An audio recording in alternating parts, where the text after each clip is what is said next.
Les bandits de la République ont surgi des ténèbres une nouvelle fois. Ce que vous voyez est l'œuvre de lâches malfrats qui ont débarqué d'un véhicule pollueur 4x4, immatriculé AD, Administration. Le ministre des Transports a, du moins c'est tout comme, mis ses menaces à exécution, mais Farba Senghor aurait dû agir avec un peu plus de tact quand même. Ils ont saccagé l'ensemble du matériel informatique du journal. Et puis ils ont tabassé la seule personne qu'ils ont trouvée ici, qui était chargée de fabrication, parce qu'on avait déjà bouclé.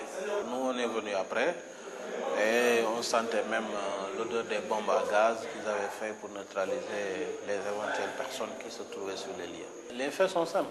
Il s'agit du flagrant délit. Un ministre avait fait publiquement un communiqué. Il avait dit qu'il allait passer à tabac des journalistes. Il a eu à dire qu'il allait faire de la violence physique. Donc ça ne souffre d'aucune ambiguïté. Il est clair que c'est le ministre Farba Senghor qui est derrière cette histoire et qui a eu à nous faire agresser. Maintenant, arrêter l'affaire en une simple agression entre journaliste et Farba Senghor, ce serait lui faire un cadeau. Je pense que les autorités n'ont eu aucune réaction, ils n'ont pas eu la responsabilité qu'il fallait pour pouvoir dire non. Donc le procureur, le président de la République, le ministre, le gouvernement, ils sont tous des assassins et des criminels. La police est venue constater les faits, mais que peut-on espérer d'elle?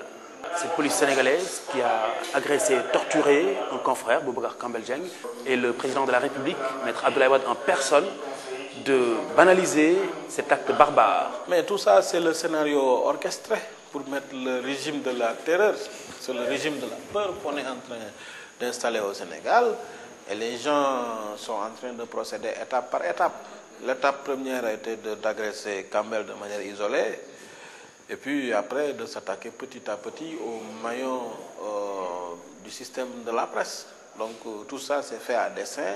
C'est fait pour carrément créer des dégâts physiques et empêcher aux Sénégalais d'avoir des informations et pouvoir installer le pays dans le désordre.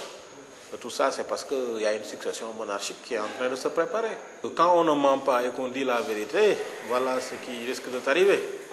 Donc, il est clair que, comme on l'avait dit, il y avait Pape Diop dans les histoires de nom. Mais maintenant, c'est le gouvernement tout entier qui s'est levé. Si ce que je dis est faux, moi, je suis prêt à répondre à leur convocation. De toute façon, je ne les reconnais plus en tant que policiers, ni en tant que juges ou magistrats, parce qu'ils ont failli à leur mission première, ce qui est de faire respecter la loi et l'ordre. Donc, dans cet instant, moi, je ne les reconnais plus comme tel. Un journal qui fait des révélations, on a eu à faire une cinquantaine de numéros. Les unes, je parle de la devanture du journal, qui sont pertinentes et qui contiennent des informations, cela les dérange. Donc nous, on n'y peut absolument rien. Si ce qu'on écrit est faux, ils n'ont qu'à entraîner devant le tribunal. Et puis il y a des procédures civilisées, entre gentlemen. Nous allons assurer nous-mêmes notre propre sécurité. Vous voyez des agents de sécurité ici depuis ce matin. L'État a failli à sa principale mission, qui est de protéger les Sénégalais. Ils ne sont pas en train de le faire. Donc, nous, on ne va pas porter plainte parce que ce serait nous rendre ridicules. Il y a eu plainte dans l'affaire Kambel, il y a eu plainte dans d'autres dossiers.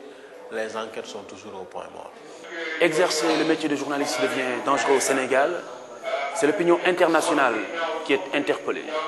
On est sous le règne de la terreur. Il faudrait que chacun le comprenne comme ça.